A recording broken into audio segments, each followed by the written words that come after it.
Some crowd. Yeah, the last hurrah from the populace to a martyr. I'm just going to make a respectful clinical dissent. Yep. Hail and farewell.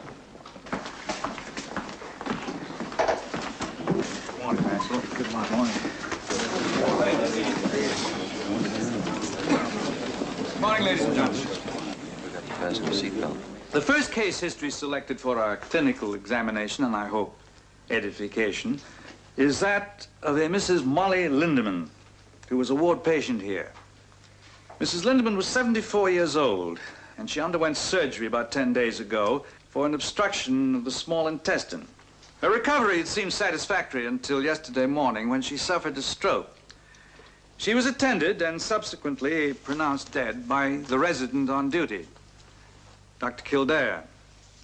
Of course, the patient's age factor at first demands our interest. And I think this case will prove particularly instructive because the surgeon was Dr. Maxwell Becker. It is rare, and understandably so, that Dr. Becker is able to attend our conferences, and he is most welcome today. Now, I think I will ask Dr. Sisler to read the pathological report. Death of this patient was caused by a clot in the anterior descending coronary artery. Also evidence of earlier small infarctions. No other significant findings. Thank you, Dr. Sisler. Now, I think it's usual to say any questions, any comments.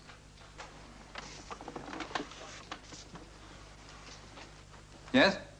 Dr. Sisler, as you perhaps know, I had examined this patient a number of times.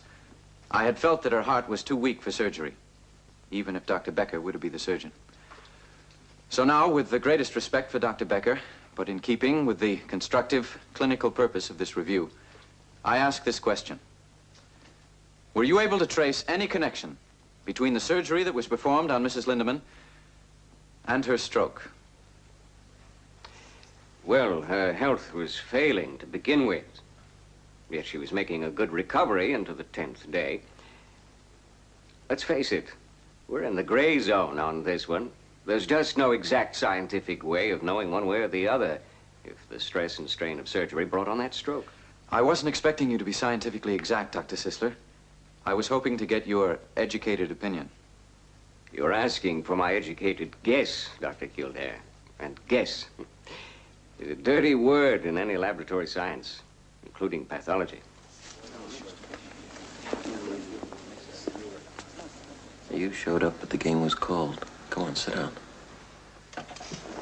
Dr. Kildare, do you mind if I asked you one or two questions? Not at all, Dr. Becker.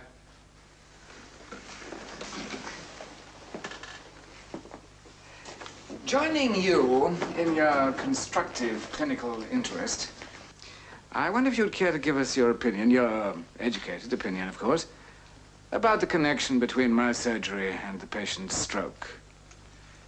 In my opinion, Dr. Becker, the patient's death was precipitated by the surgery, although the surgery itself was remarkable. You do keep flattering me, Dr. Kildare. As perhaps you recall, I was asked to see the patient because an ominous mass had been discovered in her lower intestine. On the basis of my experience, I said that she could not possibly live more than 4 weeks if that mass were not immediately removed. Do you now, or did you then in any way question that? Dr. Becker, I couldn't possibly question your opinion in a matter of that kind. Actually, of course, Dr. Kildare, as you very well know, the word opinion doesn't really apply. In making such a decision, one has to accept one's opinion as fact, and if one is good, it is fact. Do you agree with that, too, that my statement that the patient had only 4 weeks to live without surgery was fact?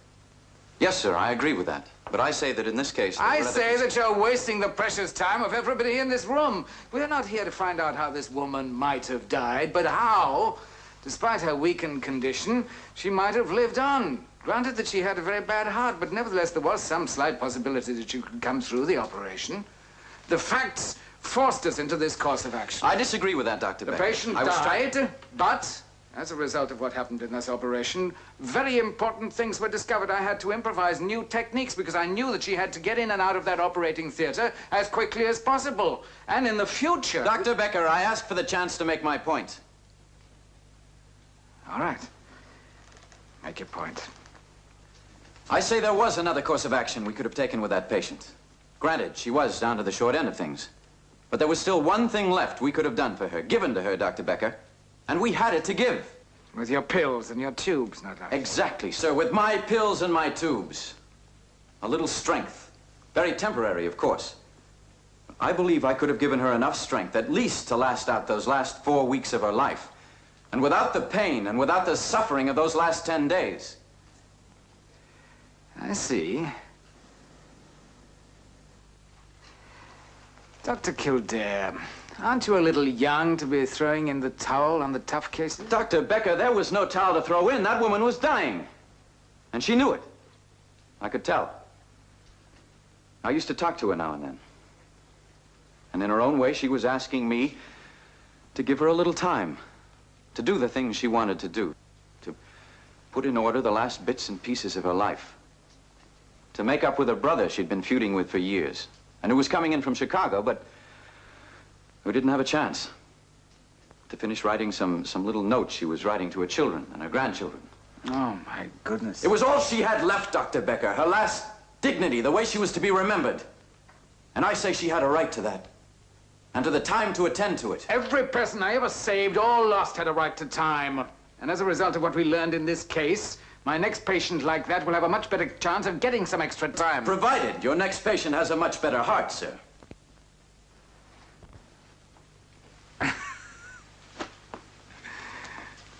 I'd say we've come full circle on that one. Now, speaking of time, I seem to have run out. Thank you, Dr. Becker. We appreciate your joining us this morning. I think all the staff will agree that it has been a most stimulating discussion. I would say, Dr. Kildare, we fought to a draw. I didn't know it was a fight, Dr. Becker.